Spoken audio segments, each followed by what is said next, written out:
Assalamualaikum warahmatullahi wabarakatuh. Saya Rosa Melita, NIM 12405183219.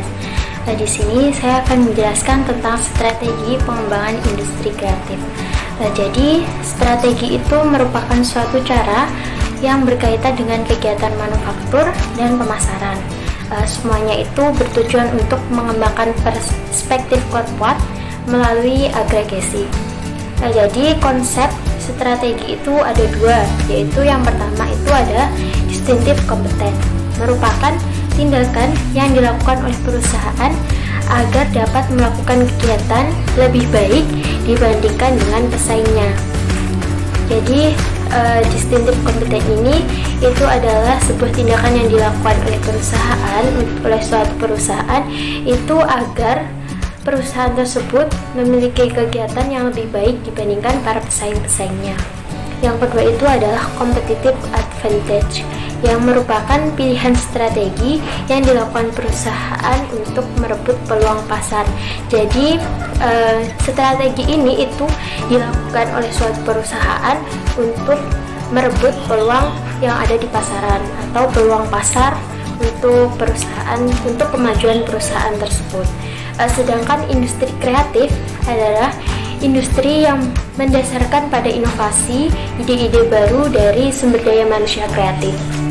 Industri kreatif itu dapat dikelompokkan menjadi 14 subsektor dalam pengembangannya atau dalam perkembangannya.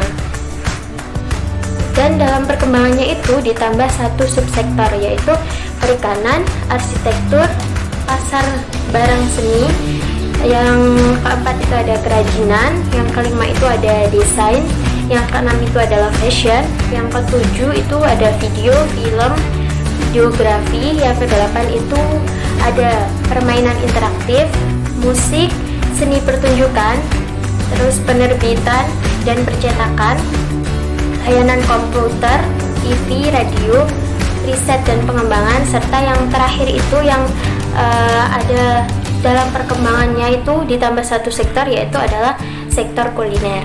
Itu tadi yang bisa saya sampaikan. Terima kasih. Wassalamualaikum warahmatullahi wabarakatuh. Assalamualaikum warahmatullahi wabarakatuh. Perkenalkan, nama saya Siti Nurulailia. Saya NIM 12405183374. Kali ini saya berkesempatan untuk membahas poin yang pertama, yakni tentang strategi perkembangan SDM industri kreatif. Nah, dalam permasalahan kualitas dan kuantitas SDM industri kreatif memerlukan strategi yang sistematis sehingga diharapkan dapat membentuk SDM yang berdaya saing tinggi, unggul dalam bidangnya, teman-teman semuanya.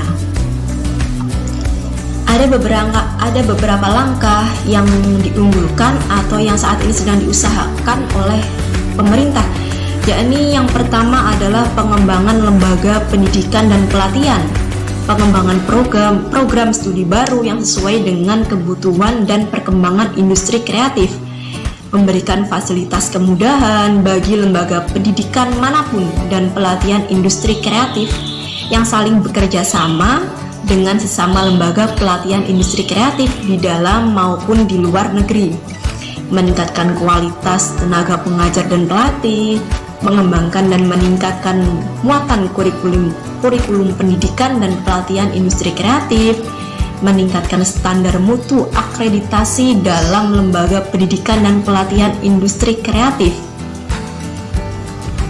serta meningkatkan kualitas sarana dan prasarana lembaga pendidikan dan pelatihan industri kreatif. Dan yang terakhir yaitu adalah meningkatkan alokasi dana yang dibutuhkan oleh lembaga pendidikan dan pelatihan industri kreatif. Dan pada poin kedua yaitu tentang strategi perkembangan industri kreatif dengan menggunakan analisis SWOT. Nah, analisis SWOT ini pasti sudah tidak asing lagi di telinga teman-teman semuanya, bukan? Nah, jadi analisis SWOT itu adalah identifikasi berbagai faktor-faktor secara sistematis untuk merumuskan faktor-faktor pendorong atau penghambat pertumbuhan dan perkembangan sektor industri kreatif. Nah, analisis ini didasarkan pula pada logika yang dapat memaksimalkan kekuatan atau strength dan peluang opportunities. Dan namun secara bersamaan pula dapat meminimalkan atau meminimalisir kelemahan atau weakness untuk menghasilkan analisis yang tepat pastinya. Selanjutnya, poin ketiga yakni tentang strategi perkembangan industri kreatif pada sektor. Yang dimaksud sektor di sini yaitu adalah sektor kerajinan. Dan dalam strategi dalam mengembangkan industri kreatif sektor kerajinan yaitu ada beberapa yang perlu kita ketahui teman-teman semuanya, yaitu yang pertama adalah penetrasi dan pengembangan pasar luar negeri, yang dimana pasar luar negeri itu memiliki tantangan tersendiri. Strategi aktif diperlukan untuk perusahaan-perusahaan dalam industri ini untuk mengatasi tantangan-tantangan dalam menggunakan distributor atau agen. Selanjutnya yakni memiliki website perusahaan atau industri, yang dimana cara pembeli domestik maupun luar negeri yang menjadi target market pasar sudah pasti memiliki jaringan internet dan cenderung mencari informasi dari internet. Dan salah satu cara yang efektif dalam memasarkan produk yaitu bisa melalui website yang berisi profil perusahaan, yang disitu termasuk juga produk dan informasi lainnya tentang perusahaan tersebut, dan email resmi dari perusahaan. Selanjutnya adalah meningkatkan promosi dan branding yang harus terus-menerus dilakukan. Kenapa demikian? Karena promosi dan branding itu adalah kekuatan utama ketika kita ingin memasarkan sebuah produk. Selanjutnya adalah kreatif, di mana industri ini tidak lepas dengan kreativitas pelaku dalam menciptakan desain produk. Artinya ketika kita berbicara tentang industri kreatif, maka kita harus bisa menemukan ide-ide baru. Selanjutnya yang terakhir adalah membangun kepercayaan. Kesuksesan sebuah industri itu tidak lepas dari yang namanya kejujuran. Kenapa demikian? Karena kita harus meyakinkan konsumen atau pelanggan kita nantinya bahwasanya produk yang dihasilkan itu harus jelas bahan bakunya. Nah, itu dia penjelasan sedikit dari saya. Selanjutnya akan dijelaskan oleh teman-teman saya. Terima kasih. Wassalamualaikum warahmatullahi wabarakatuh. Assalamualaikum warahmatullahi wabarakatuh. Saya Rada Putri Apriani, NIM 1240518334, sebagai pemateri dari Manajemen Industri Kreatif. Di sini akan menjelaskan mengenai lanjutan dari bagian A, yaitu poin keempat mengenai strategi perkembangan industri kreatif di Indonesia. Strategi perkembangan industri kreatif di Indonesia dapat dijabarkan sebagai berikut. Yang pertama yaitu poin ke A, ketersediaan SDM kreatif yang profesional dan kompetitif, yang mencakup 1. Pendidikan kreatif yang mendorong penciptaan orang kreatif berkualitas, yang terdiri dari kualitas lembaga pendidikan, formal dan non-formal, kualitas pendidikan, pengaruh keutamaan kreativitas, link dan match dunia pendidikan dan dunia usaha, serta beasiswa. 2. Peningkatan kapasitas tenaga kerja kreatif yang terdiri dari peningkatan kualitas dan kuantitas serta pelindungan ketenaga kerjaan. Poin selanjutnya yaitu poin B, ketersediaan bahan baku, SDA dan sumber daya budaya yang berkualitas, beragam, dan kompetitif, terdiri dari 2 strategi yaitu 1. Pelestarian sumber daya alam yang mencakup A. Pelindungan yang terdiri dari identifikasi, dokumentasi, rehabilitasi, revitalisasi, dan penghasilpan. B. Pengembangan dan pemanfaatan yang terdiri dari penelitian dan pengembangan SDA lokal sebagai bahan baku alternatif, akses terhadap hasil penelitian dan pengembangan, akses dan distribusi terhadap bahan baku lokal. 2. Pelestarian sumber daya budaya yang mencakup A. Pelindungan yang terdiri dari identifikasi, dokumentasi, rehabilitasi, revitalisasi, dan pengasipan. C. Pengembangan dan pemanfaatan yang terdiri dari penelitian dan pengembangan, pengemasan dengan semangat kekinian, akses dan distribusi pengetahuan budaya. Poin selanjutnya yaitu poin C, Industri kreatif yang berdaya saing, tumbuh, dan beragam yang terdiri dari 1. Wirausaha yang kreatif, berdaya saing, dan dinamis yang mencakup yaitu A. Kuantitas dan kualitas wirausaha, B. Kolaborasi, jejaring dan kerjasama di tingkat lokal, nasional, dan global. 2. Usaha kreatif, daya saing, dan bertumbuh yang mencakup yaitu A. Kualitas entisan usaha yang terdiri dari jumlah usaha dan sebaran, B. Kolaborasi dan linkage antar industri kreatif ataupun dengan industri lainnya, C. Kualitas entisan usaha yang terdiri dari standar usaha, model bisnis baru, dan brand. Ketiga, produk dan karya kreatif yang beragam dan kualitas yang mencakup yaitu A. Keragaman karya kreatif, B. Kualitas karya kreatif seperti desain secara fungsi dan estetika, konten, kemasan karya, pemanfaatan bahan baku lokal, dan ekoproduk. Poin selanjutnya yaitu poin D, ketersediaan pembiayaan yang sesuai, mudah diakses, dan kompetitif. Lembaga, sumber, dan akses pembiayaan yang sesuai dan kompetitif yang terdiri dari 1.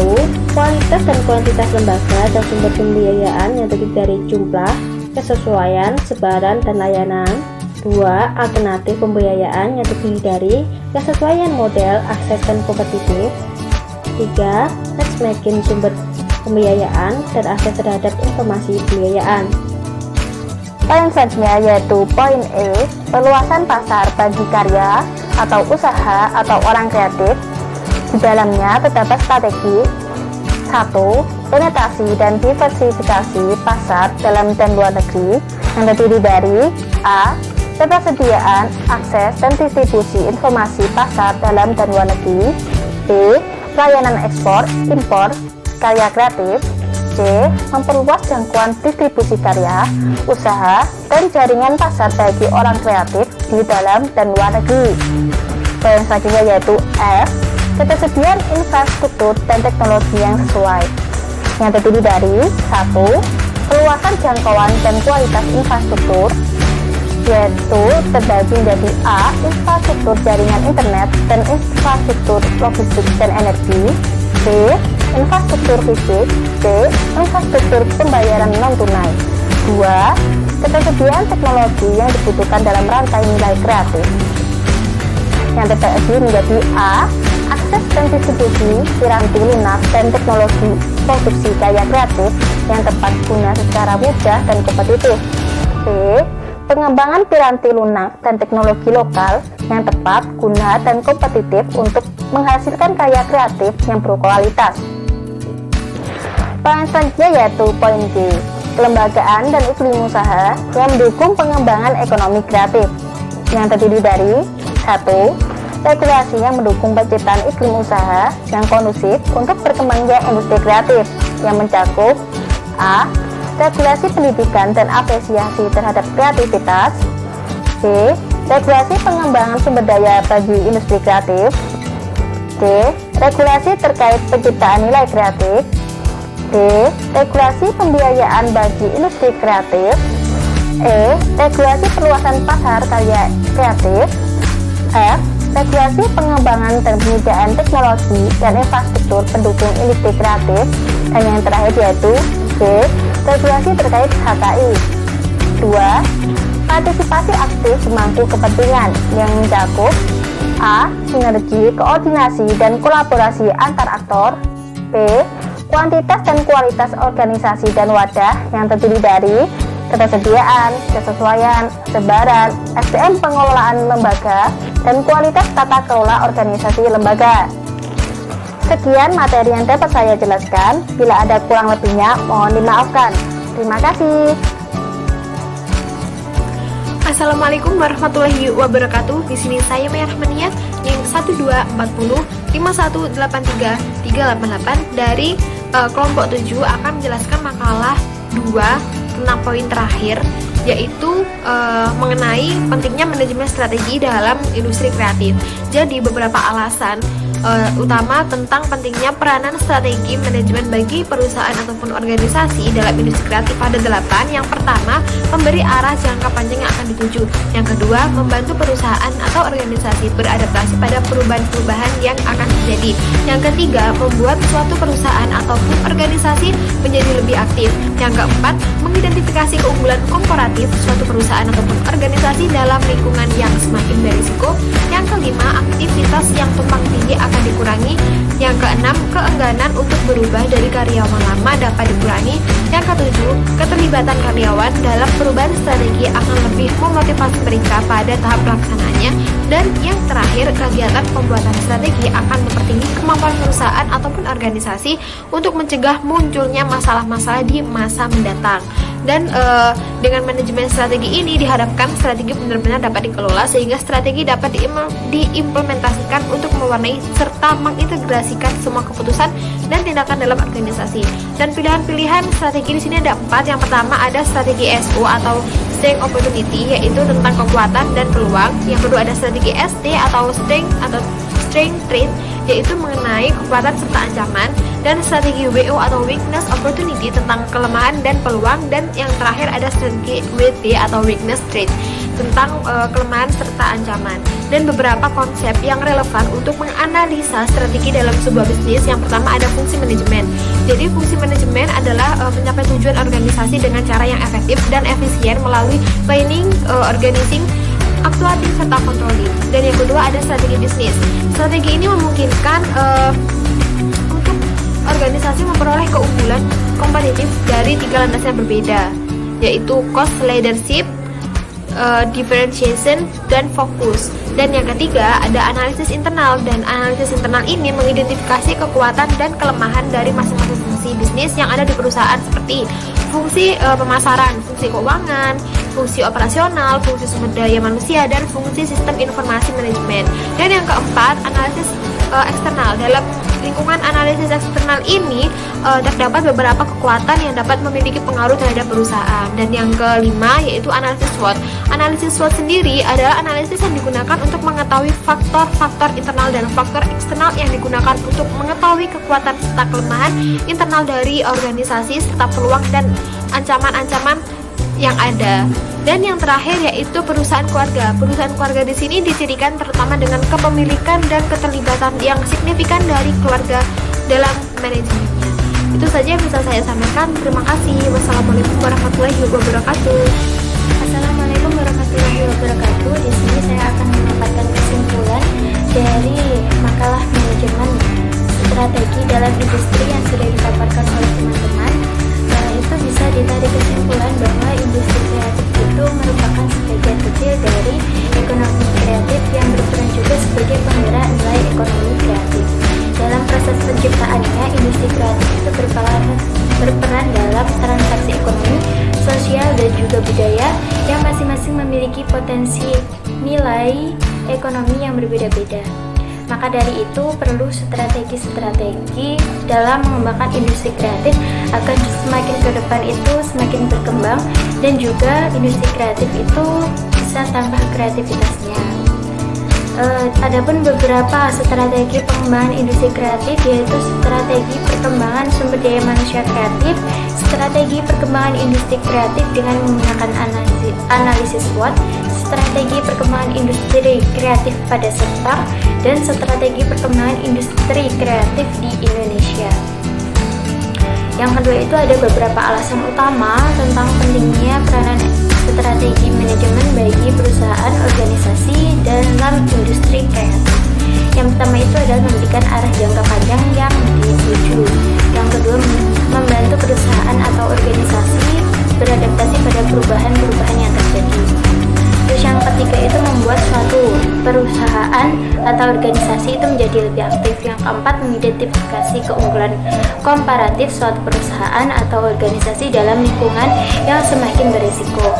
Terus yang kelima itu ada aktivitas yang tumpang tindih akan dikurangi. Yang keenam itu keengganan untuk berubah dari karyawan lama dapat dikurangi. Yang ketujuh, keterlibatan karyawan dalam perusahaan strategi yang akan lebih memotivasi mereka pada tahap pelaksanaannya. Yang kedelapan itu ada kegiatan pembuatan strategi akan mempertimbangkan kemampuan perusahaan atau organisasi tersebut untuk mencegah munculnya masalah di masa yang akan datang. Itu tadi sedikit pemaparan dari kelompok kami. Ada kurang lebihnya kami mohon maaf. Wassalamualaikum warahmatullahi wabarakatuh.